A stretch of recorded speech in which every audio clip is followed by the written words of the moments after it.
लो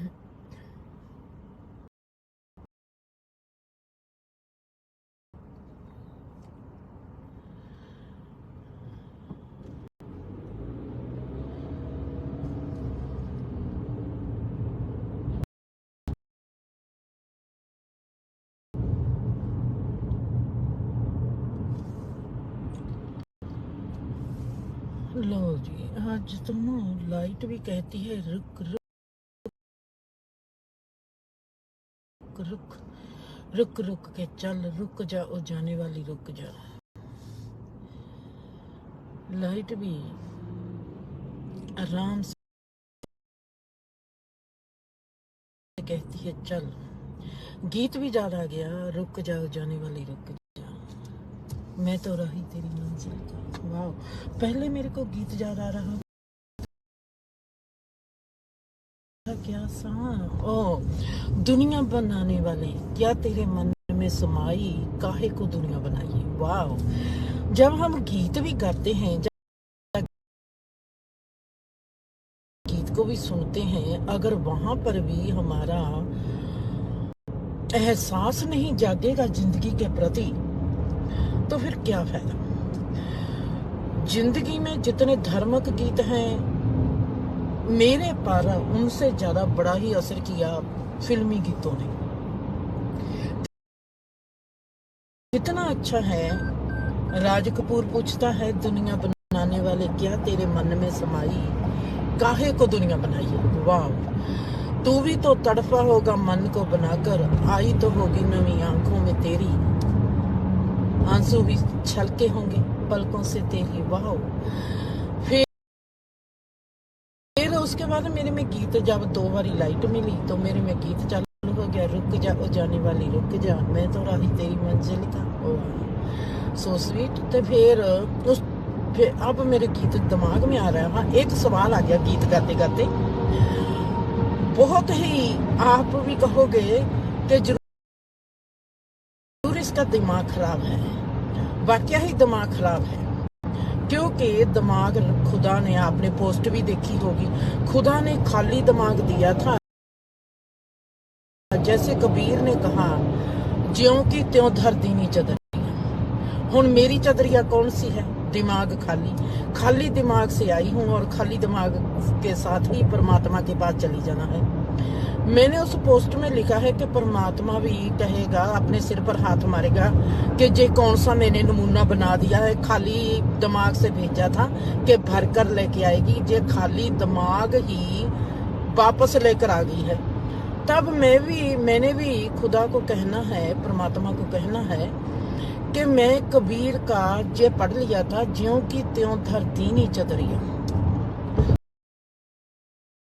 सो मैंने भी सोचा कि परमात्मा ने मेरे को खाली दिमाग से भेजा है और खाली दिमाग से ही वापस जाऊंगी, तो परमात्मा को कभी अफसोस नहीं होगा कि मैंने जो कला बनाई थी वो मेरी कला सुपरहिट होगी और हम सुपरहिट करेंगे परमात्मा को।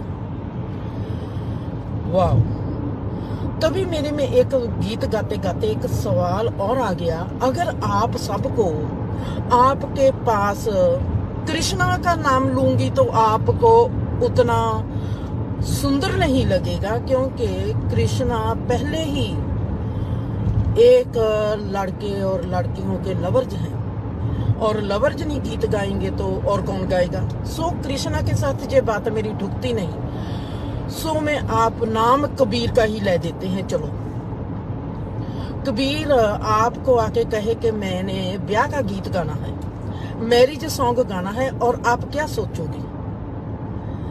मेरे दिमाग में आया है, मेरे दिमाग में गीत भी आया कि अगर कबीर, बाबा कबीर जहां पर बैठ के जे गीत ना गाए, ज्यों की त्यों धर देनी चदरिया, जे कौन सा महल है, जैसे मरता मरता जग मुआ, मर भी न जाने कोई। बाबा ऐसे सोचो कि 5 मिनट के लिए बाबा कबीर आपके पास बैठे हैं और वो कहते हैं कि मेरा आज पुराने जो वेडिंग सॉन्ग थे, गीत थे, वो मेरा गीत गाने को दिल करता है। और बाबा कबीर आपके पास गीत गाते हैं, वेडिंग सॉन्ग गाते हैं। आप क्या सोचोगे, आप क्या करोगे? आप सुनने गए हो बाबा कबीर के श्लोक और बाबा कबीर आपको वहां पर गीत गाने शुरू कर देता है, तो आपके दिमाग में क्या आएगा, क्या सोचोगे? क्या आपका दिमाग इतना खुला है? आपको पता है कि जो जीवन का हासा रास है, ये सबसे बड़ी कला है। जिसको जिंदगी में किसी को हंसाना आ गया, ये भी एक उपलब्धि है, ये भी एक नवनिधि है जो इंसान को मिलती है। हास्य रास, आज तक हिंदी की फिल्म जो सही हास्य रास वाली है, जिसको हम सही कॉमेडी कहेंगे, जिसको हम कहेंगे कि ये सुंदरता है हास्य की, वो है, आपको पता ही है सबको, अंदाज अपना अपना। आमिर खान और सलमान खान की मूवी, उन्होंने, आप मूवी को कितने तरीकों से देखो, उन्होंने, उनकी चाल में भी हासा है, उनके एक्शन में भी हासा है, उनकी हर चीज में हासा है। सुपरहिट मूवी, जैसी हास्य रास वाली मूवी चाहिए, वो उससे अच्छी मूवी आज तक इंडिया की जो फिल्म इंडस्ट्री है कोई बना ही नहीं सकी। सबसे अच्छी, जैसे फिल्म इंडस्ट्री ने मिस्टर गब्बर सिंह को पैदा कर दिया, मिस्टर मंगेम्बो को पैदा कर दिया, उसी तरह जो मूवी ये है अंदाज अपना अपना, इससे अच्छी मूवी जिसको कहिए कि असली सही सुंदर कॉमेडी की मूवी है अंदाज अपना अपना। उनके हर अंदाज में एक हास्य रास है, जिसको कहते हैं धर्म के क्षेत्र में हास्य रास एक नवनिधि है जो इंसान को प्राप्त होती है। उसमें आमिर खान और सलमान खान ने ही अच्छा काम नहीं किया, बनाने वालों ने भी, सब ने बहुत अच्छा काम किया है। Really good movie. और ऐसे ही आप, अगर आप चौंकड़ी मार के उदास बैठ जाओगे जिंदगी में, आपको जिंदगी का कभी भी मजा नहीं आएगा। आप कहोगे कि गमों से निकल जाएं जल्दी। जिंदगी में हादसा हो, मजाक हो, जश्न हो जिंदगी, क्योंकि ये हमारा स्वभाव है, जिंदगी का स्वभाव है। वक्त का यही तकाजा होता है कि हम सदा ही खुश रहें। अब मैंने आपको सवाल किया कि अगर बाबा कबीर आपको कहे कि मेरा गीत गाने को दिल करता है, वो भी वेडिंग सॉन्ग, वो भी लंबी हेक वाला गीत, जैसे मेरा आज मूड है, सो मैं पहले अपना मूड पूरा करती हूँ, आपको एक पहरा सुनाती हूँ लंबी हेक वाला। बहुत गाती थी और मेरे को सभी कहते थे, जहां पर भी मेरे को इसका इनाम भी मिला था। जहां पर हमारा एक फंक्शन था सैन होजे में, और वहां पर मैंने जो गीत गाया था और मेरे को इनाम भी मिला था। और वो गीत लंबी हेक वाला है और मैं आपको सुनाती हूँ, क्योंकि उसके बाद फिर मैंने बात करनी है। क्योंकि जिंदगी में सिर्फ रब की ही बातें नहीं चाहिए। रोज ही हम एक ही चीज खाएंगे, उससे हमको अच्छा नहीं लगेगा। हम रोज ही गीत ही गाएंगे, वो भी हमको अच्छा नहीं लगेगा।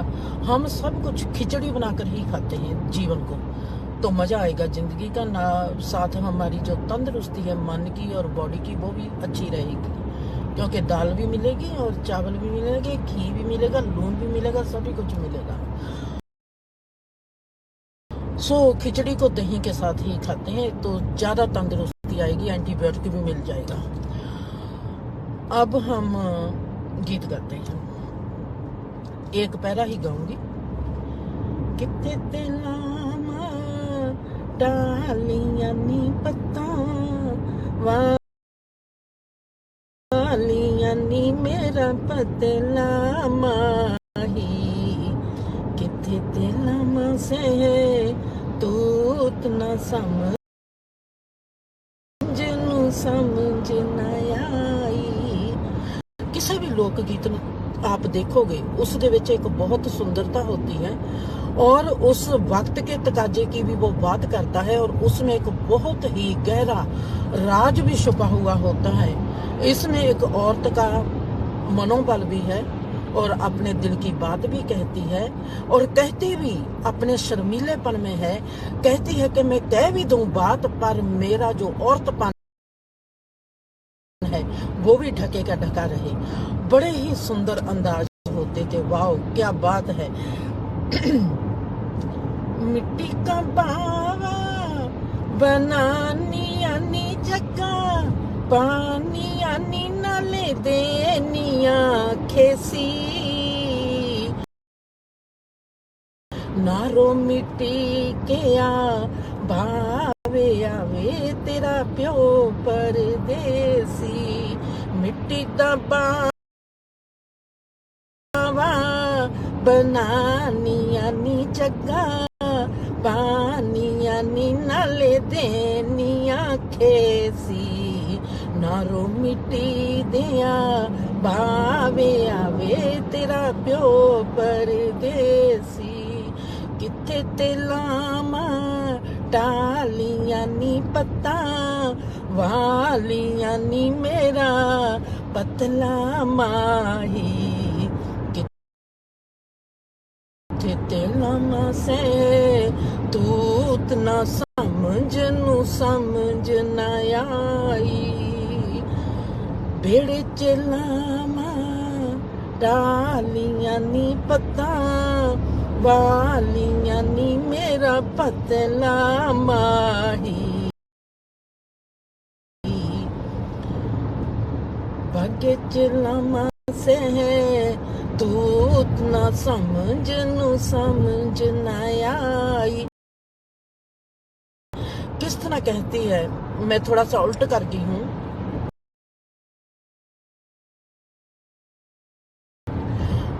भाग्य ते लावा टालियां, बेड़े च लावा सहतूत। जब कोई भी लिखारी चीज को लिखता है, कविता को लिखता है या गीत को लिखता है,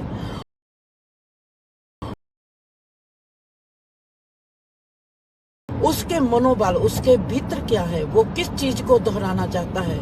ऐसे ही परमात्मा ने जब किसी भी पीर फकीर ने श्लोक लिखे या किसी ने भी सियाने लोगों ने कोई कहावतें लिखी, उनमें क्या है, वही चीज है जो एक आम इंसान अपने गीतों में लिखता है।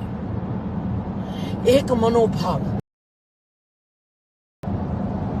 एक जिंदगी का भाव, एक जिंदगी का तजुर्बा, एक जिंदगी का एहसास। हम ऐसे नहीं कह सकते कि हमको परमात्मा जाकर गुरुद्वारे मंदिर मस्जिद में ही मिलेगा। हमको परमात्मा हर इंसान के दिल में मिलेगा, हर इंसान के मन में मिलेगा, हर इंसान के एहसास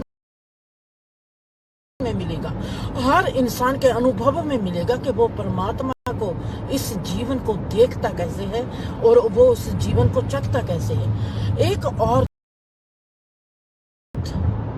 नव ब्याही नई दुल्हन है, नया मियाँ है, उनमें एक दूसरे के प्रति जो लगाव होता है, क्या आपके दिल में वैसा लगाव जैसा आपका लगाव अपनी बीवी के प्रति आया होगा जब आपकी मैरिज होगी, जो आपका लगाव अपने मियाँ के प्रति आया होगा जब आपकी मैरिज होगी, क्या आप में वैसा लगाव परमात्मा के लिए आया है? आ नहीं सकता, हो ही नहीं सकता। जब तक हम परमात्मा के एहसास को छूते नहीं, जहां हमारी उस कोरी, जो हमारा अस्तित्व है, जो हमारे भीतर बसा हुआ है, जो हमारा असली होंद है, जो हमारी असली वजूद है, जो हमारा असली अस्तित्व है, जब तक हम उसको छूते नहीं, वो चीज हमारे में कभी जागती नहीं। जो चीज जागती है जब मियाँ बीवी एक दूसरे को पहली बार टच करते हैं, वैसे ही हम गहरा टच करते हैं जब अपनी अस्तित्व को, अपनी होंद को, अपने एहसास को, हम वो होंद से बांझे रह गए जब हमारी माँ ने हमको टच किया था। हम बच्चे थे, हम पैदा हुए थे, हम उस एहसास से भी बांझे रह गए जब हमारे बाप ने हमको हाथों में उठाया था, हमारा वो कोरा बांझपन हमारे भीतर ही कहीं पर समा गया। वो कोरापन, वो कुंवारापन, वो नंगापन हमारी ही अस्तित्व के भीतर कहीं पर छुआ मुआ बनकर बैठा है कि कब मेरे को ये टच करेगा और कब मेरे में वो मेरा कुंवारापन, वो मेरा नंगापन जागेगा। वो कब जागेगा? जब आप अपने कोरे एहसास के साथ टकराओगे। अमेजिंग जिंदगी है। उसका पहला सबूत आपको मिलता है सिर्फ उस वक्त जब आप अपने मियाँ से टकराती हो, जहाँ आप अपने लवर से टकराते हो। मियाँ से बढ़िया लवर नहीं होता और बीवी से अच्छा प्यारा नहीं होता, क्योंकि आपने उसको, आप दोनों ने एक दूसरे को उस कुंवारेपन को टच किया होता है जो अभी तक कुंवारा है, और उसकी शो आपके उस अस्तित्व के साथ जाके टकराती है। इसलिए हमको संभोग पसंद आता है।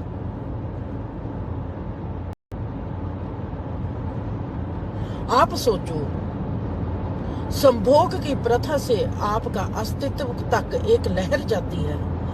आप उस लहर से बार बार टकराना चाहते हो। आपका जो नर्व सिस्टम है वो आपको वहां तक ले जाता है, आपकी चेतना तक, आपके कुंवारेपन तक। अगर आप उसमें ही बसेरा कर लो, आप उसमें ही जीने लगो, आप उसमें ही जाकर बस जाओगे, तब क्या होगा? एक मिनट के लिए मैं सोच लेती हूँ। मैंने रवि को कहा कि रवि, आज से तुमने मेरे को माँ नहीं कहना, आज से तुम मेरे को गुरु मानो। और रवि मेरे को गुरु बना लेता है मेरे कहने पर। और आप सोचते हो कि मैं रवि के साथ सदा परमात्मा की बातें करूंगी? कभी नहीं। मैं रवि के साथ हर जिंदगी के हर हिस्से की बात करूंगी। रवि को हंसाऊंगी भी, रवि के थप्पड़ भी लगाऊंगी, जिसमें माँ वाला रोल भी होगा, जिसमें बाप वाला रोल भी होगा, जिसमें दोस्त वाला रोल भी होगा, जिसमें गुरु वाला रोल भी होगा, जिसमें कभी मैं देखूंगी कि रवि मेरा बाप बन गया और मैं उसकी बेटी बन गई। हम हर रोल को अदा करेंगे एक दूसरे के साथ। मैंने कभी सोचा ही नहीं मोनिका बेटी है और मैं माँ हूं। मैंने सोचा है मोनिका मेरी छोटी बहन है। मैंने ये भी सोचा है कि असि दोनों दोस्त हैं। मैंने ये भी क्या कहा है मोनिका को, कभी कभी तू मेरी माँ बन जाती है। हमने ऐसा किया भी है। मोनिका, आज का सभी दिन, सारा दिन ऐसे करके तू मेरी माँ है और मैं तेरी बेटी हूँ। आज हमने उल्ट रोल निभाना है। मोनिका को मैंने अपनी माँ बना लेना है और मैंने उसकी बेटी बन जाना है। मोनिका ने पहली बार उसको झिझकाई कि मैं कैसे जो रोल अदा करूंगी। करना है, हमने करना है। हमने एक दूसरे का रोल अडॉप्ट करना है और मोनिका माँ बनकर रोल अदा करेगी मेरे साथ, मैं और उसकी बेटी बनूंगी। क्यों नहीं करेंगे? जिंदगी में अगर हमने सीखना है कुछ तो कैसे नहीं करेंगे? बापू जी, जिंदगी ने वो मेरा तजर्बा करवा दिया। जिंदगी ने वो मेरा अच्छे से रोल करवा दिया कि दर्शन मेरा बेटा बन गया और मैं उसकी माँ बन गई। बड़ा ही बेखूबी से हमने अपना रोल निभाया है और इस रोल से जो सीखने को मिला है बहुत अच्छा। अब अगर मेरे पास कबीर बैठकर ये गीत गाएंगे, मैं तो कबीर का चेहरा देखूंगी कि वाह, इसमें ये भी खूबी है। और ये लंबी हेक वाले गीत भी गा लेते हैं। अरे वाह, परमात्मा ने इसको 16 कला संपूर्ण बनाया है। हम क्यों कहते हैं कृष्णा को 16 कला संपूर्ण? हमारे जीवन में हर चीज का हिस्सा होना चाहिए।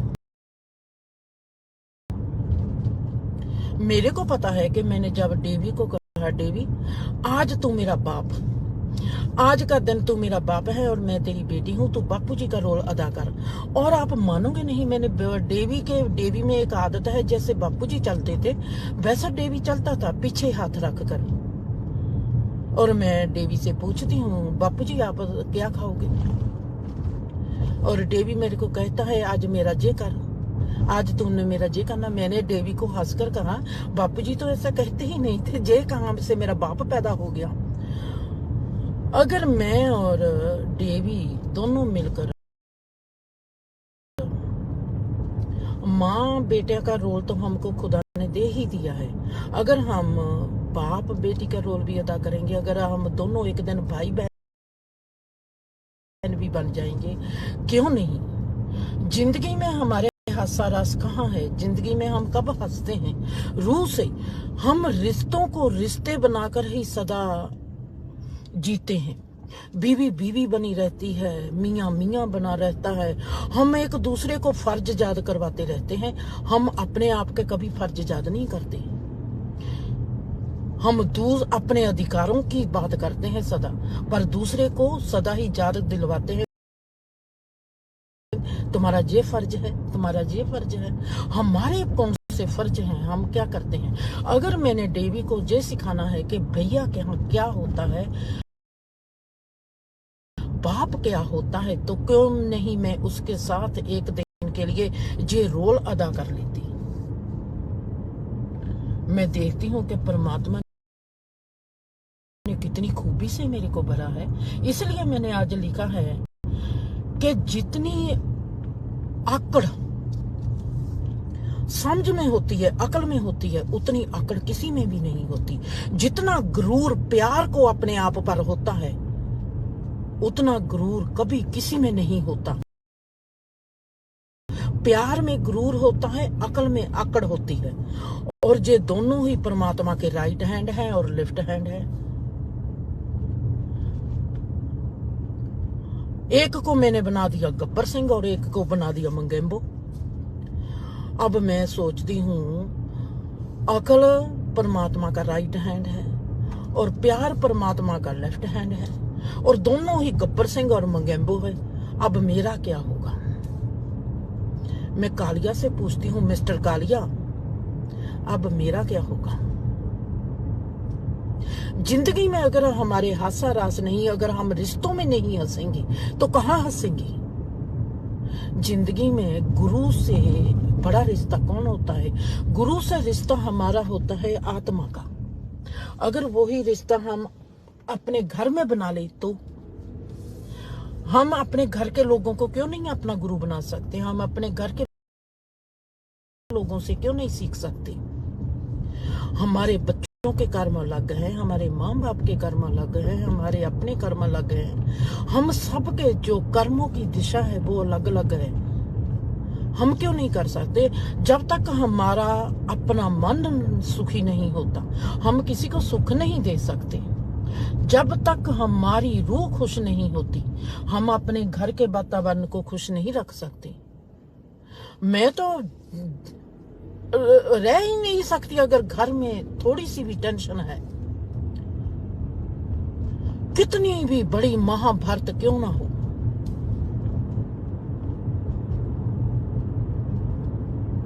मैं तो कहूंगी कि मेरे कारण ही जय महाभारत हुई है। भाई मेरे को माफ कर दो, मैं सबसे माफी मांग लूंगी।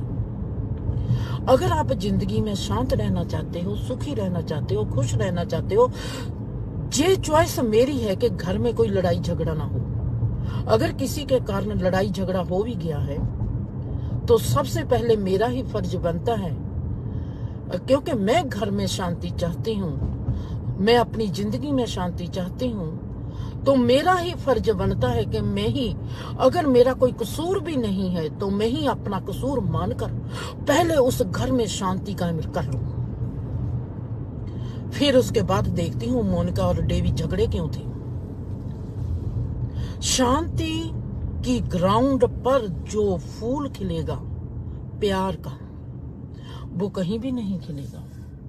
अगर आप चाहवान हो शांति के, तो ये तो काम आपको ही करना पड़ेगा और किसी को नहीं करना पड़ेगा। और कौन करेगा? कोई भी नहीं करेगा। वाह, कबीर को आज कबीर से हमने गीत सुना। आप सोचना कि जो भी आपका गुरु है, अगर आपके आगे वो गीत गाने लगेगा, चलो इस गीत को भी छोड़ दो।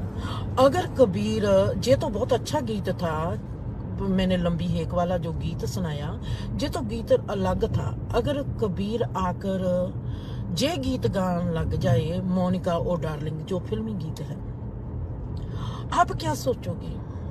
आप क्या करोगे? क्यों नहीं? जिंदगी के आप किसी भी हिस्से को ऐसे कैसे सोचते हो कि ये हिस्सा बुरा है और ये हिस्सा गलत है?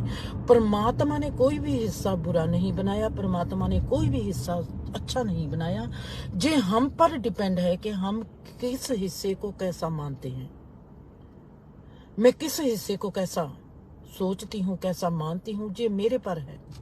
अब मैं जिंदगी के एक बहुत ही सुंदर हिस्से पर लेके चलती हूँ। हमने कल बात मैंने छोड़ी वक्त पर।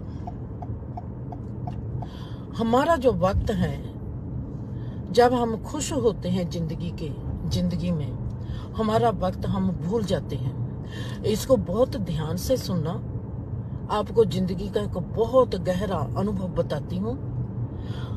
आप सबका ये अनुभव है, पर आपने ऐसा सोचा नहीं होगा।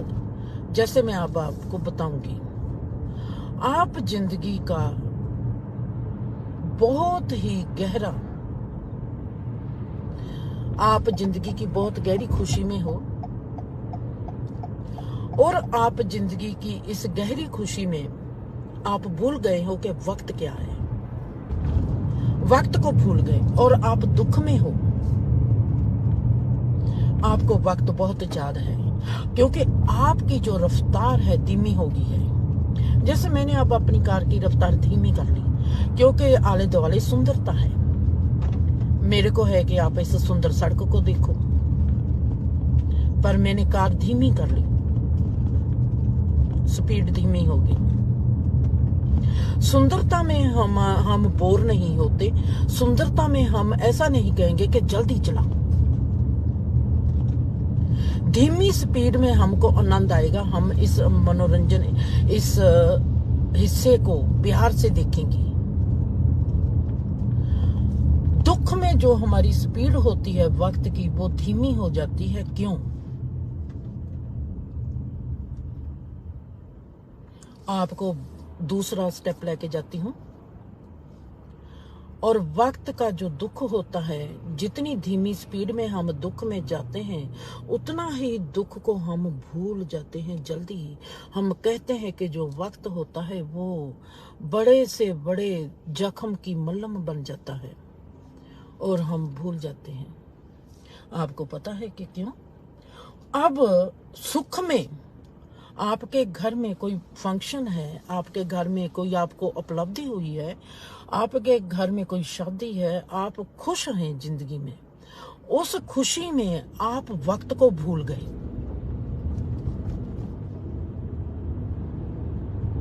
और आपको पता है कि जब आप खुशी में वक्त को भूलते हैं तो तमाम उम्र आप इसी वक्त को याद करते हो।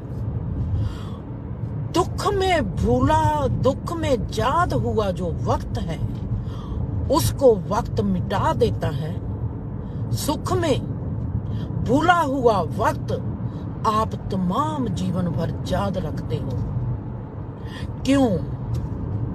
ये है मेरा सवाल आपके लिए। इसको आप लेके जाओगे गणित में तो वहां पर भी आप कहोगे वाओ। इसको लेके जाओगे आप धर्म में तो वहां पर भी आप कहोगे वाओ। जब इसको आप देखोगे अपनी जिंदगी के तजर्बे से आप कहोगे वाओ, हम ऐसे हैं, हमारी जिंदगी ऐसी है, हम जिंदगी में अपने आप चल रहे हैं। हमारे को कहीं पर भी विद्वान बनने की जरूरत नहीं, हम खुद में ही विद्वान हैं। जहां पर आपको अष्टावक्र चित्ते आएगा, याद आएगा अष्टावक्र की कि अष्टावक्र राजा जनक को क्या कहते हैं। मेरी जिंदगी में मसला आया, मेरे से अब रिश्ता नहीं निभाया जाता था। बहुत ही अच्छी एग्जाम्पल के साथ मैं आपको जिंदगी के उस राज से मिलवाना चाहती हूँ कि आप कितने अच्छे हो, आप कितने वैज्ञानिक हो, आपको जो परमात्मा ने बनाया है कितनी सुंदरता से बनाया है, और आप अपनी सुंदरता को पहचानने की बजाय आप अपना वक्त क्यों नष्ट करते हो, जिंदगी नष्ट हो जाएगी। मरने की सेज पर आप पछताओगे कि मैंने अपने सुंदर वक्त को लोगों के पीछे, धर्मों के पीछे निकाल दिया। आपको बहुत पछतावा होगा, क्योंकि आपको बनाया ही परमात्मा ने धार्मिक है। आप हो ही, आप एक गणित हो, आप एक धार्मिक चीज हो, आप एक साइंटिस्ट हो, आप अपनी जिंदगी के बहुत ही बड़े हिस्से के बहुत ही सुंदर लाजवाब एक कलिमा हो, हदायत हो, एक धार्मिक ग्रंथ हो आप अपनी जिंदगी के। अगर आपने चिरंजीव रहना है, आपने नाम सुना है अमृत, आपने नाम सुना है अमर हो गया। जे अमृत क्या है, जे अमर क्या है? अगर आपने अपने आप की उस कोर को पहचान लिया जहां पर आप अमृत बन सकते हो, जहां पर आप अमर हो सकते हो। मेरी जिंदगी में एक समस्या आई, मैं रिश्ता नहीं निभा सकती थी दर्शन के साथ, पर मैं इतनी खुदगर्ज नहीं थी कि अगर दूसरे इंसान की जो चॉइस है कि उसने इस रिश्ते में अभी रहना है तो हम उसका इलाज करें। जिंदगी में हम जिंदगी को जिंदगी समझकर, रिश्तों का साथ समझकर अगर हम इसमें सहजे से जाएंगे तो बड़ी से बड़ी समस्या भी हमारी हल हो जाएगी। और आप देखोगे कि इस समस्या में कोई भी हमारा लड़ाई झगड़ा नहीं होगा, कोई भी हमारी बांधठान नहीं होगी। हमारे लड़ाई झगड़े होते हैं हमारी बेवकूफी के कारण, हमारी कम अकली के कारण। हमने कभी जिंदगी में सुंदरता से काम नहीं किया, हमने सदा ही जिंदगी में बेअकली दिखाई है।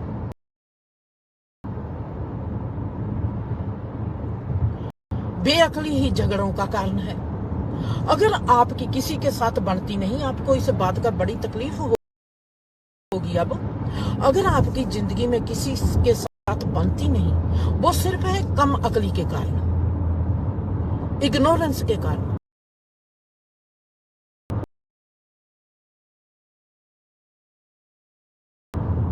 अब मैंने दर्शन को कहना है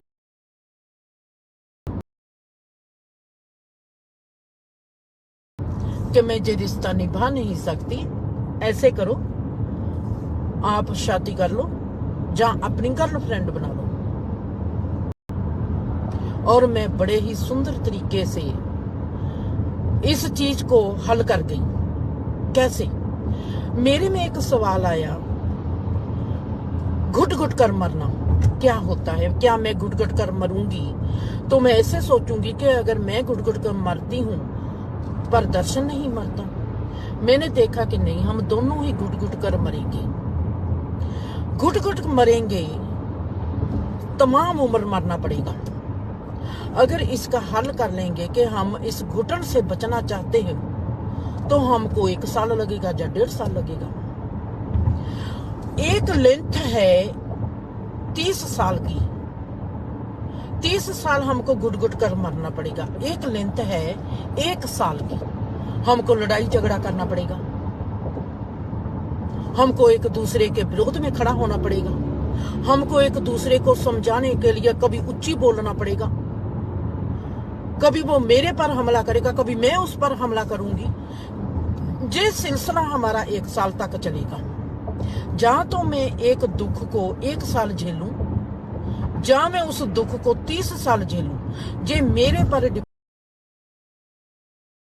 है कि मैं कैसे झेलूं। मैंने फैसला किया कि मैंने 30 साल नहीं झेलना, इसको मनाना ही है। अब जो मैं और दर्शन कभी जिंदगी में लड़े नहीं, अब मेरे को उससे लड़ना पड़ता है। मैंने कहा कि इस मसले को हल करना पड़ेगा, और मेरे को इस मसले में हल करने के लिए 1 साल लगा और मेरा मसला हल हो गया। 1 साल मेरा कैसा था? तकलीफ का था, दुख का था, लड़ाई का था, झगड़े का था। जो मैंने घुटन झेलनी है 30 साल, मैंने 1 साल में झेल ली।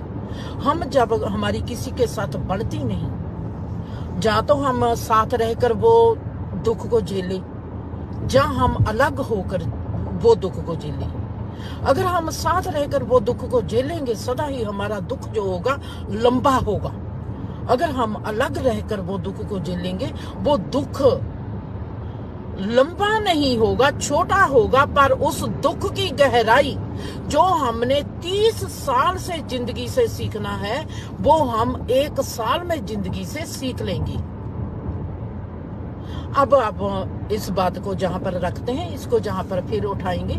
अब हम चलते हैं दूसरी जगह पर। दुख में हमारी जो टाइम की स्पीड होती है वो बहुत गहरी होती है और बहुत कम होती है। दुख को हम जल्दी भूल जाएंगे। हम कहते हैं कि वक्त जो होता है वो दुख को भुला देता है, क्योंकि वक्त ने दुख को भुलाया नहीं।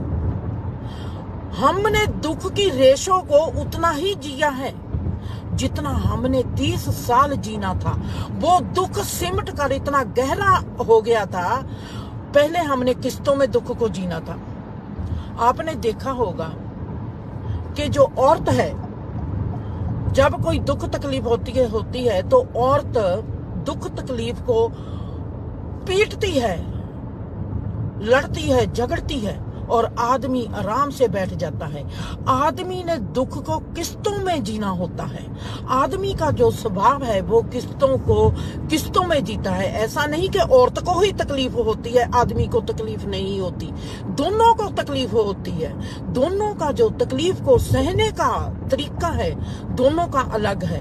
औरत ने उस तकलीफ को 2 महीने सहकर, ऊंची ऊंची बोलकर, रोकर, पीट कर, डिप्रेशन में जाकर पूरा कर देना है। और आदमी ने उस तकलीफ को, हो सकता है 5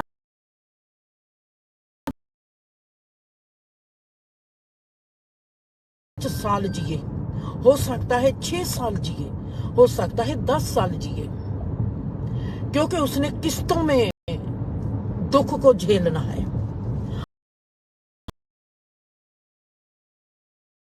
औरत ने एकदम उस दुख को झेलकर औरत उस तकलीफ से बाहर निकल जाती है जल्दी। आप कितना भी देखोगे, कितनी भी गहरी तकलीफ क्यों ना हो, औरत जल्दी ही उस तकलीफ के लिए शोरगुल मचाएगी और जल्दी ही उस तकलीफ से बाहर निकल जाएगी। आदमी शोरगुल नहीं मचाएगा,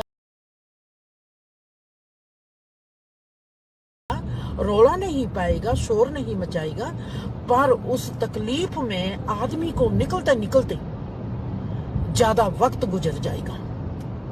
तकलीफ दोनों को एक जैसी होती है। औरत दुख में, वक्त के दुख में हम क्या करते हैं, क्योंकि औरत के पास है मनोबल, आदमी के पास है शारीरिक बल। आदमी का माइंड जो है वो दुख को ऐसे लेता नहीं, वो किस्तों को जर्ब कर सकता है।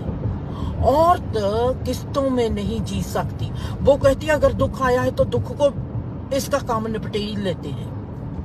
अगर किसी के घर में औरत की चलती है, वो घर ज्यादा सुखी होगा, मैं आप लोगों को कह देती हूँ। अगर आदमी की वहां पर चलती है, वो घर कभी सुखी नहीं होगा, क्योंकि आदमी ने दुख को किस्तों में जीना होता है। औरत दुख को किस्तों में नहीं जीती, वो एकदम बाबरोले की तरह उठती है तो शांत हो जाती है। वो बाबरोला उसका कितने लंबे समय तक रहता है, क्योंकि वो मनोबल के जोर पर जीती है। औरत के पास है मनोबल, आदमी के पास है शारीरिक बल। अब आप चलते हैं फिर स्पीड पर। दुख में के पलों में हमारी जो स्पीड होती है टाइम की, वो बहुत कम होती है, बहुत धीमे चलती है। हम धीरे धीरे उस वक्त को ही जीते हैं जो हमने 30 साल वक्त को जीना होता है। पॉइंट आ गया ना दिमाग में। और जब हम उस चीज के बाहर निकल जाते हैं, दुख से बाहर निकल जाते हैं, तो दुख हम भूल गए। जो वक्त है उसने दुख भुला दिया हमको।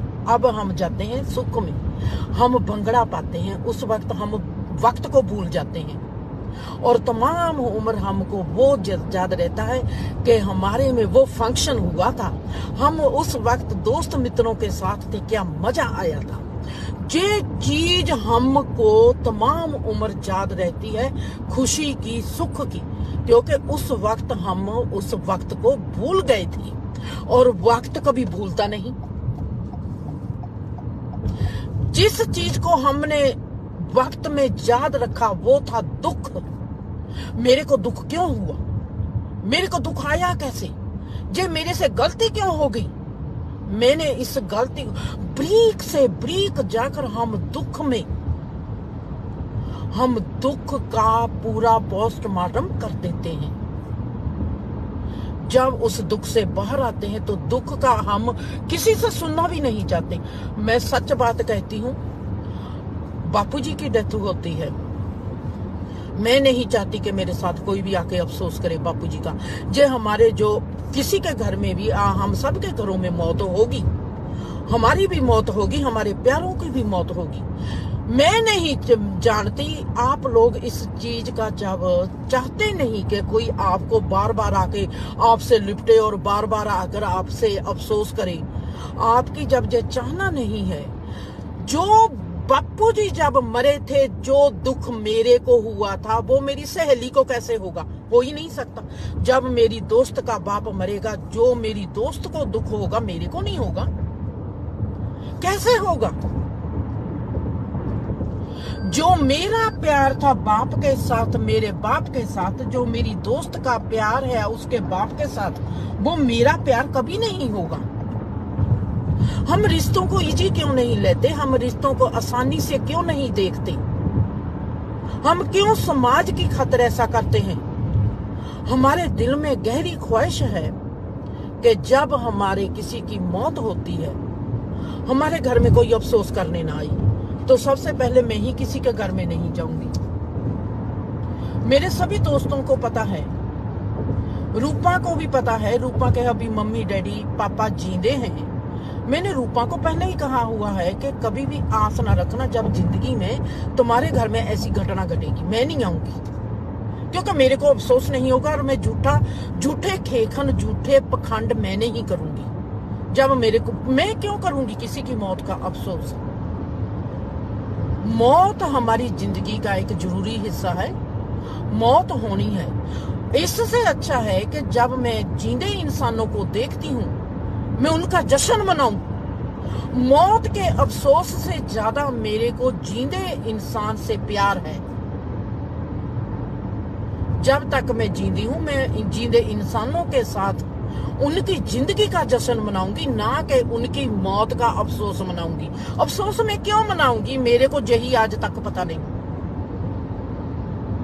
बापूजी का दुख मेरे को जितना है, कोई इंसान आता है ओके मैं तेरा बाप मर गया, मैंने कहा भाई मेरे पास अफसोस ना करो, मेरे को मेरी बाप के मौत का कोई अफसोस नहीं है, मेरे को अफसोस नहीं। आप अफसोस करने आते हो क्यों, वाई। मेरा बाप था, मैं उसके साथ जिंदगी अच्छी जी हुई हूं। खुश रहे, आबाद रहे, परमात्मा उसकी आत्मा को शांति दे, उसको अच्छे कामों के लिए रखे, उसको अच्छे कामों की प्रेरणा मिले। लव यू बापूजी, आज भी मेरा प्यार है मेरे बाप से।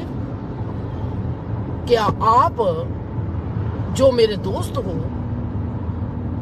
आप मेरे से दोस्ती निभाओ, मेरे बाप तक जाने की जरूरत नहीं। क्योंकि जब मेरे को पता है कि जो मेरे को दुख है मेरे बाप का, आपको नहीं होगा, सो झूठा अफसोस करने की क्या जरूरत है। अफसोस की इसमें क्या बात है, जब मेरा बाप, मौत जरूरी है, मौत आगे बापू जी आए थे, मरना तो मर गए, जींदे जी हमको जीना नहीं आया, मरने के बाद हम अफसोस करते हैं। कैसे?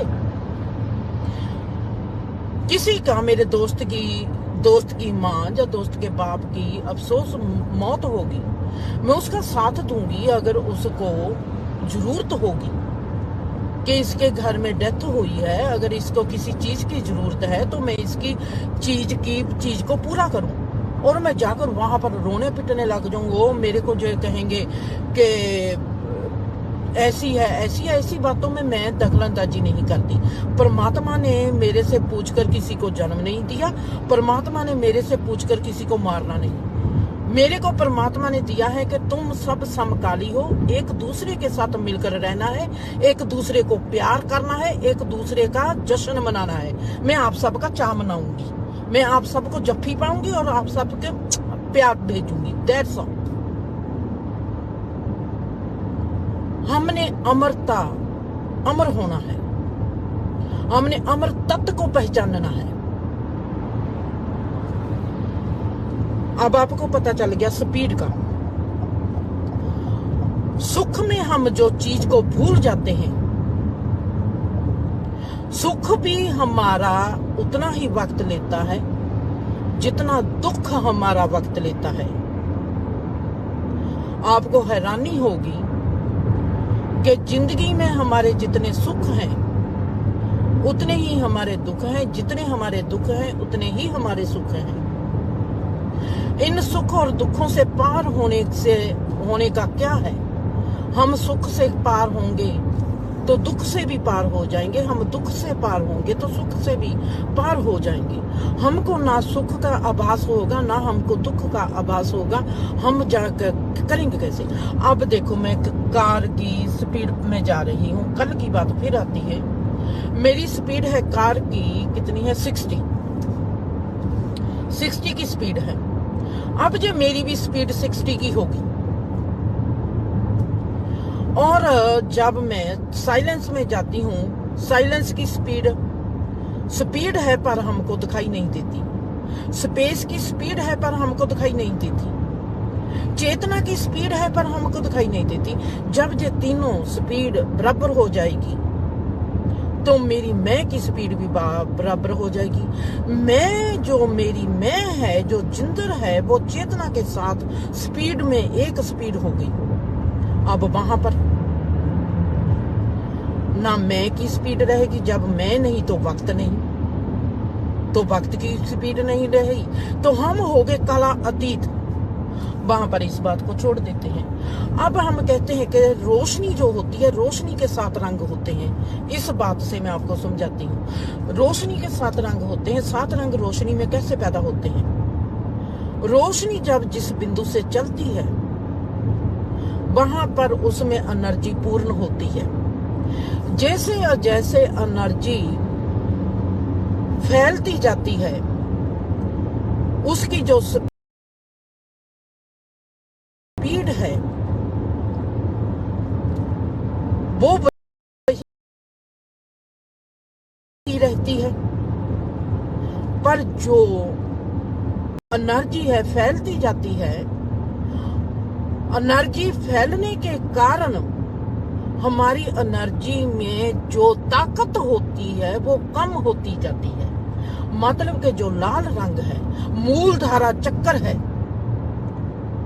जहां पर आ जाओ, अपने 7 चक्करों में आ जाओ, मूल धारा चक्कर है, वहां पर जब लाल रंग हमको दिखाई देता है उसमें एनर्जी कम होती है, उसका फला ज्यादा होता है। आप ऐसे करो कि आज से आप समाधि लगाने लग जाओ, आप मेडिटेशन करने लग जाओ। आपको कहेंगे कि आपको नील बिंदु दिखना शुरू हो गया। जब आप नील बिंदु, जब आपकी एनर्जी आप में ही सीमित होने लगेगी, आपकी एनर्जी को कहीं भी विस्फोट नहीं मिलेगा, आप अपनी एनर्जी में एक जगह पर ही इकट्ठे होने लगोगे। आप एनर्जी आप फील करोगे कि आप में बहुत एनर्जी है, आप ऊर्जावान होते जा रहे हो। जैसे जैसे आप ऊर्जावान होते जा रहे होगे, आप लाल बिंदु से ऑरेंज, ऑरेंज से पीला, पीले से हरा, आप में 7 रंगों की ऊपर को यात्रा होने लगेगी। ऊपर से जब रोशनी आती है, जब हम एनर्जिक हैं, हम चिट्टी रोशनी से बने हैं, हमारा जो दिमाग है वो सोचता है मैं ऐसा करूं, हमारा जो मन है वो सोचता है मैं ऐसा करूं, हमारी जो सोचें हैं वो करती हैं ऐसा चाहिए वैसा चाहिए। हम खिलरे हुए हैं, हमारी एनर्जी फैलती है, हमने इस फैली हुई एनर्जी को इकट्ठा करना है। जब तक हमारी एनर्जी संसार में फैलती है, इसका फलाह होता है एनर्जी का, तो उसकी जो एनर्जिक तत्व है उसमें ताकत जो होती है वो कम हो जाती है। जब हमारी वाइट एनर्जी के तन कम हो जाते हैं तो वहां पर हमारे को एनर्जी का तत्व जो दिखाई देता है उसका रंग हमको लाल दिखाई देता है।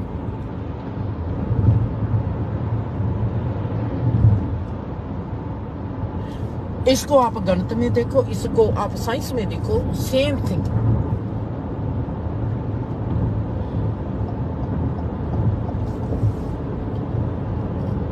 आप मूलधारा चक्र, आप अपने फलाह को कम करते चले जाओ। जो आपकी वादू सोचे हैं उसको मिटा दो, कोई फायदा नहीं। आपकी एनर्जी इकट्ठी, आपकी ऊर्जा इकट्ठी होती चली जाएगी। आपकी जो सोचे हैं कम होती जाएगी तो आप में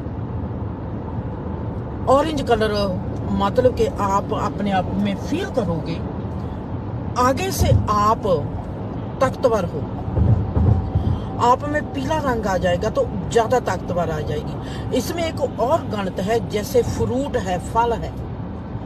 आपको जब आपकी एनर्जी का ऑरेंज रंग आपको नजर नहीं आएगा, पर आप ऑरेंज रंग को पसंद करना शुरू कर दोगे। ऐसे नहीं कि लेडीज आज ऑरेंज सूट पाती है, वो उसकी सोच की एनर्जी है। आपने देखना कैसे है, आपको कैसे देखेगा। एक तो आपको ऑरेंज पसंद है रंग, एक आपके भीतर से आता है कि आपने ऑरेंज रंग पहनना है।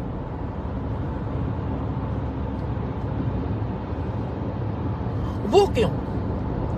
जब आप देखते हो ज्योतिष विद्या वाले जो होते हैं वो कहते हैं कि इस रंग का पत्थर पहनो, ऐसे ऐसे करो, ऐसा ऐसे करो। वो क्यों कहते हैं? एक्टिव करते हैं। किस चीज को एक्टिव करते हैं? जीवन में कभी भी कोई भी चीज फालतू नहीं बनी। ये जीवन को देखने का हमारे सबका एक एक तरीका होता है कि हम तरीके को कैसे जज्ब करते हैं। अब आपको टाइम की समझ लग गई कि दुख में भी और सुख में भी जो टाइम होता है वो एक जैसा होता है। सुख का टाइम हम बाद में जीते हैं, दुख का टाइम हम उसी वक्त जीते हैं। दुख में हम सब के सब औरतें हैं, सुख में हम सब के सब आदमी हैं। चाहे हमारा जिस्म औरत का है पर सुख के टाइम हम आदमी ही हैं। हमारा जो मेल हिस्सा है, चाहे हम औरत है चाहे हम आदमी है, सुख में हम मेल बन जाते हैं, दुख में हम सब फीमेल बन जाते हैं। इसकी डिटेल में बाद में फिर करूंगी क्योंकि ये बहुत लंबी है। अब हम आते हैं कलर पर।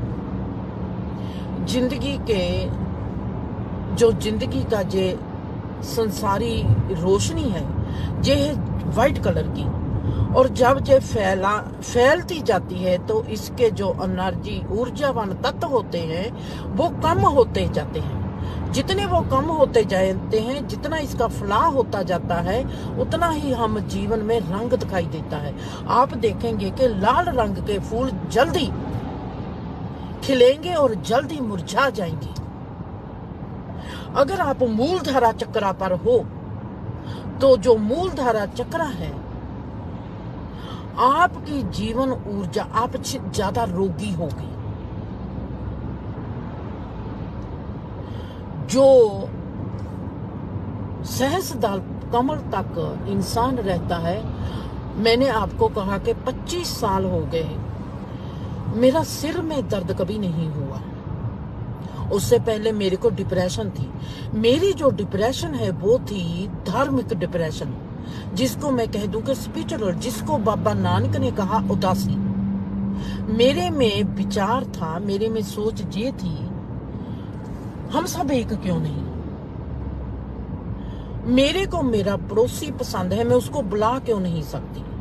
अगर मैं उसको बुलाऊंगी तो वो सोचता है कि पता नहीं मेरे को सेक्स की आग लगी हुई है। अगर कोई इंसान, आदमी मेरे को जिंदगी में प्यारा लगे, इसका मतलब है कि मैं सेक्स पीछे उसके लिए जाती हूँ। मैं ऐसा हम क्यों नहीं सोच सकते कि वो आदमी मेरे को प्यारा लगा है, मैं उसके साथ रहना चाहती हूँ, मेरे को उसमें सेक्स की भावना नहीं है, मेरे को उसके वो प्यारा लगता है। और प्यारा लगने में, अगर मेरे को एक इंसान प्यारा लगता है, इसका मतलब है कि मैं उसके साथ सोना चाहती हूँ। मेरे में जो सवाल था कि लोग ऐसा क्यों सोचते हैं। एक इंसान मेरे को प्यारा लगता है, मैं औरत हूँ, अगर मेरे को कोई आदमी प्यारा लगता है तो मैं उसको कह नहीं सकती कि तू मेरे को प्यारा लगता है। मैं उसको अपना दोस्त नहीं बना सकती, मैं उसको जफ्फी नहीं पा सकती। अगर मैं उसको जफ्फी पाती हूँ, पहले तो वो आदमी सोचना शुरू कर देगा कि जो मेरे साथ सोने चाहती है वो मेरे को छेड़ना शुरू कर देगा। हाउ? मेरा ये सवाल मेरा दिमाग खराब करता था। मेरे को इंसानों से प्रेम था, और मेरे को जब भी कोई, शुक्र है परमात्मा ने मेरे को अमेरिका में भेज दिया, कनाडा भेज दिया। अगर इंडिया में होती तो मेरा क्या होता। मैं तो हैरान हूँ। मैं अब कनाडा में हूँ, मैं गोरे लोगों को कहती हूँ आप कितने अच्छे लगते हो, मेरे को आप बहुत सुंदर लगते हो, उन्होंने कहना थैंक्स। अगर मैं इंडिया में कहती, मैंने 2-3 लोगों को कहा तुम कितने सुंदर हो, तुम कितने सोने लगते हो, और उन्होंने मेरे को, जहां पर भी, कनाडा में भी, उन्होंने मेरा पीछा करना शुरू कर दिया कि जे औरत हमको पसंद करती है, जे तो हमारे पीछे आ जाएगी, अब जे इसके साथ चलो जी, हमारी तो बात बन गई। और उन्होंने मेरे साथ सोना भी सपनों में शुरू कर दिया, वो मेरे साथ सोते हैं। और अब मैं गोरों को कहती हूँ वाह, आप, परमात्मा ने आपको कितना सुंदर बनाया, मेरा दिल करता है मैं आपको हग करूं। वो कहते हैं श्योर करो जी। उन्होंने मेरे साथ हग करना और चले जाना। और इंडियन बंदे को मैं कहती हूँ मेरा दिल करता है आपको हग करने को, आप बहुत मेरे को अच्छे लगते हो। वो कहता है वाह, हमारी तो बात बन गई, हंसी तो फंसी। ये है कल्चर। मैं सोचती हूँ परमात्मा ने इसीलिए मेरे को कनाडा इतनी जल्दी भेज दिया था, क्योंकि परमात्मा है मेरा रखवाला। मेरे को इतना प्यार आता था, मेरे को औरतों का भी प्यार आना। उनको तो जाकर मैंने जफ्फी पा लेनी, जब मैंने किसी आदमी को जफ्फी पानी, आदमी ने भी मेरे साथ बदसलूकी करनी, और लोगों ने भी कहना कि ये तो बेवकूफ है, ये कैसे, पता नहीं इसकी मैरिज नहीं इसके घर वाले करते। लो जी, मेरी मैरिज भी 18 साल की उम्र में होगी। अब मेरी जो चीज है मैं किसको बताऊंगी, मैं किसको कहूं। मैंने परमात्मा से कहना, परमात्मा ऐसे कर तू मेरे को जल्दी से बूढ़ा कर दे। मैं अपना बुढ़ापा ढूंढने लगी बचपन में ही, कि मेरे को बहुत प्यार आता है इंसानों का, चाहे आदमी है चाहे औरत है। मेरे को औरत को जब भी पाती हूँ वो भी और तरह मेरे को देखना शुरू कर देती थी। थोड़ी देर के बाद मैंने कहा परमात्मा तो मेरे को बुढ़ा जल्दी कर दे। मेरे दिमाग में था कि जब मैं बुढ़ी हो जाऊंगी तो मैं किसी से भी जफ्फी पालूंगी और मेरे को कोई ऐसे नहीं देखेगा। ये भी मेरी तमन्ना पूरी ना हुई। आज भी मैं किसी के साथ जफ्फी पाती हूँ तो वो मेरे को प्रपोज कर देता है। मैंने परमात्मा से कहा तू मेरे को सिखाना क्या चाहता है, मेरे को ये बता दे कि तू मेरे को सिखाना क्या चाहता है। परमात्मा कहता है ये जीवन ऐसा ही है, ये ऐसे ही चलेगा। तेरे को जफ्फी पाने की क्या जरूरत है, तू प्यार करती रह दिल में। मैंने कहा नहीं, मैंने एक्शन भी करना है। अब मेरे को पहले उस इंसान को बताना पड़ता है कि तू मेरे को प्यारा लगता है, इसलिए क्या मैं तेरे को एक बार जफ्फी पा सकती हूँ या नहीं पा सकती। जहां मेरे को उसको कहना पड़ता है, पाजी आप कितने अच्छे हो, पाजी मैंने आपको जफ्फी पानी है, पाजी कह के मेरे को जफ्फी पानी पड़ती है। मैं क्यों नहीं इंसान को इंसान समझकर उसको जफ्फी पा सकती। गोरे लोगों को भी तो पाती हूँ, इंडियन को क्या हुआ है। कोई औरत जफ्फी पाती है तो सोचते हैं कि बस फंस गई।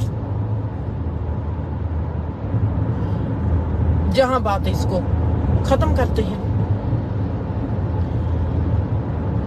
25 साल हो गए, मेरे सिर में दर्द नहीं हुआ। वहां पहले मेरे में डिप्रेशन थी, इस बात की डिप्रेशन थी कि हमारे लोगों को हुआ क्या है, इनके दिमाग क्यों खराब है। हम क्यों नहीं एक दूसरे के साथ बिना किसी मतलब के, बिना किसी सोच के इंसान को इंसान समझकर जी सकते।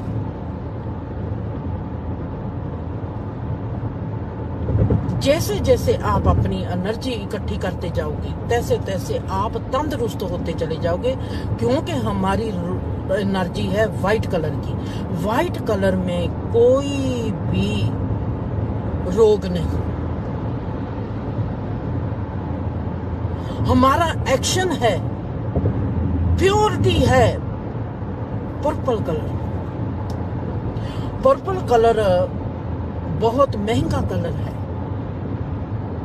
आपको पता है कि लाल रंग बहुत सस्ता कलर मिल जाएगा, पर्पल कलर भी आपने सही लेना होगा तो बहुत महंगा मिलेगा।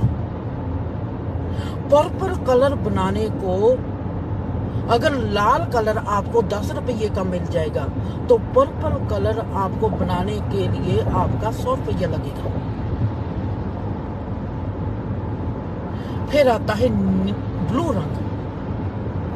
ब्लू रंग है एक्टिव रंग, जो रॉयल ब्लू है। 90 डिग्री पार आप जब आ गए, आप रॉयल ब्लू कलर में आ गए, आप पूर्ण रूप में एनर्जिक हो जाओगे, मजा आ जाएगा।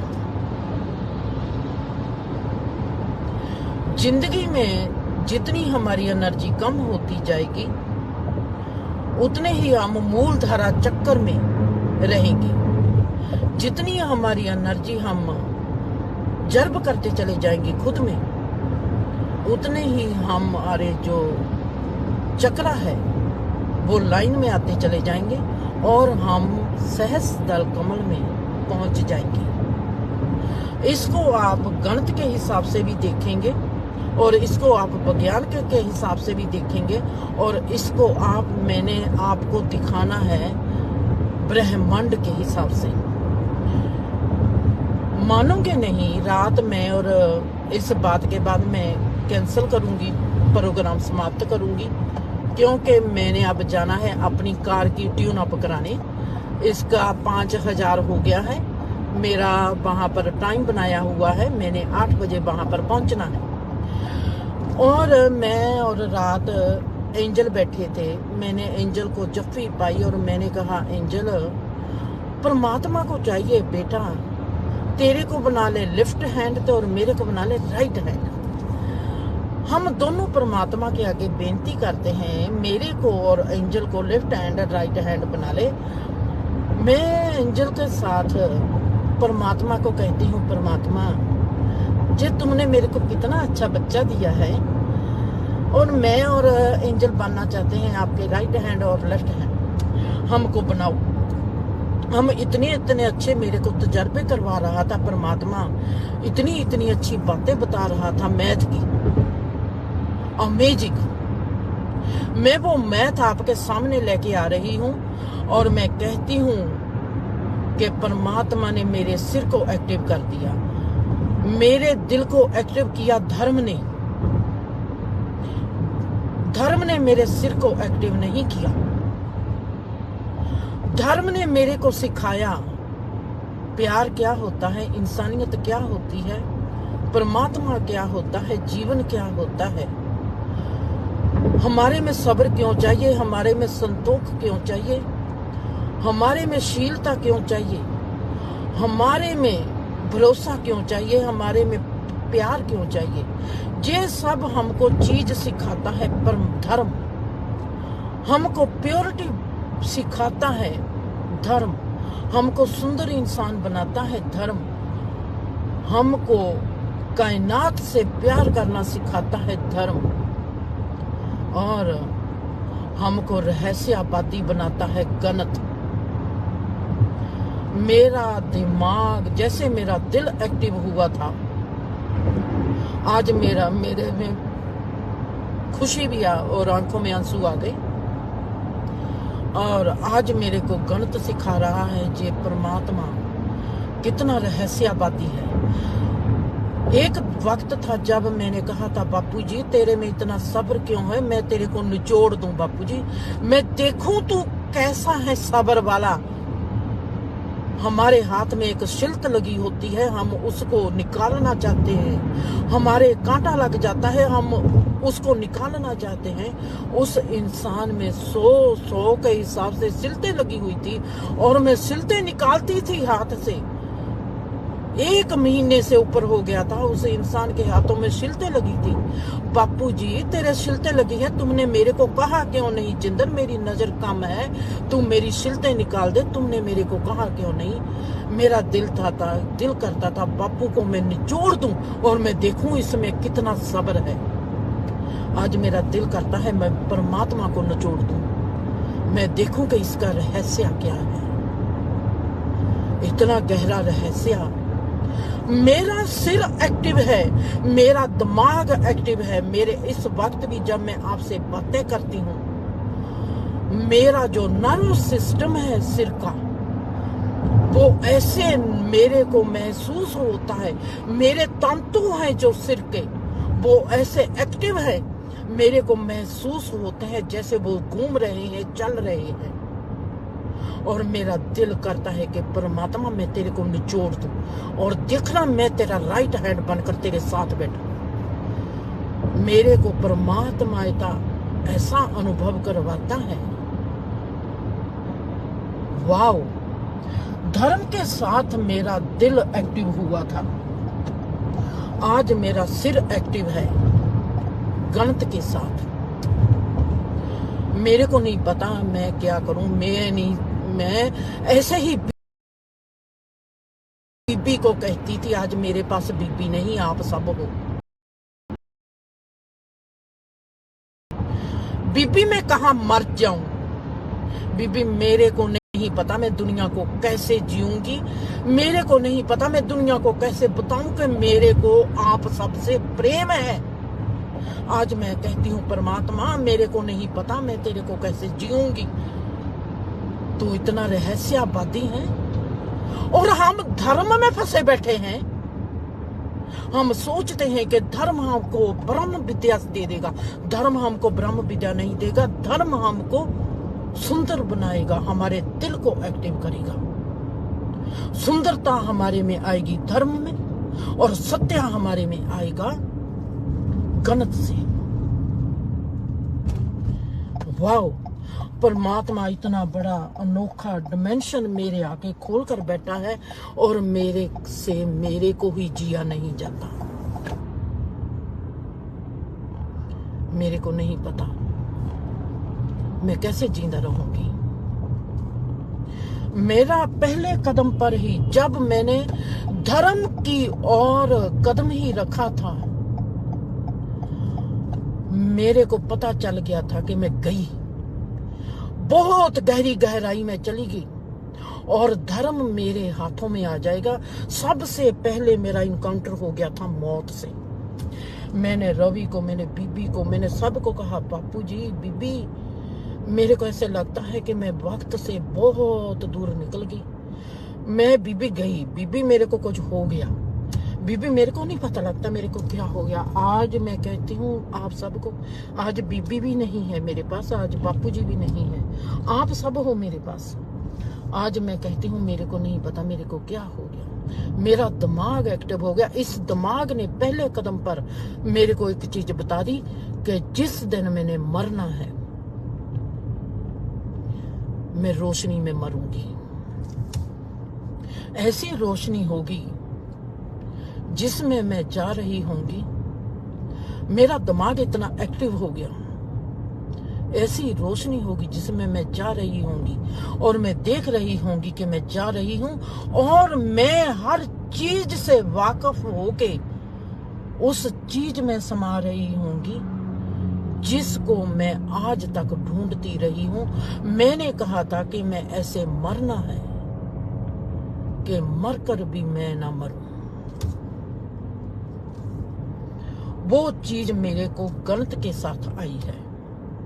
ये मेरी जर्नी है। किसी को, धर्म वालों किसी को नाराज होने की जरूरत नहीं, किसी गणित वालों को नाराज होने की जरूरत नहीं। मैं, परमात्मा ने जैसा मेरे को बनाया है, मैं वैसी ही बात करती हूँ और वैसी ही बात करूंगी। जो मेरे लिए सच है जरूरी नहीं आपके लिए सच हो। जीवन में अगर आपने देखना है कोई बेफिक्र इंसान है तो आप मेरे को मिल सकते हो। अगर जीवन में आपने देखना है कि कोई सुखी इंसान है तो आप मेरे को आके देख सकते हो। अगर आपने जीवन में देखना है जो राज्य के जीवन में आजादी से जीता है वो मैं हूं, मैंने किसी को नहीं देखा। सो मेरी क्वालिटी मैं हूं, और जैसा मेरे को परमात्मा ने बनाया है वैसी ही मैं बात करती हूं।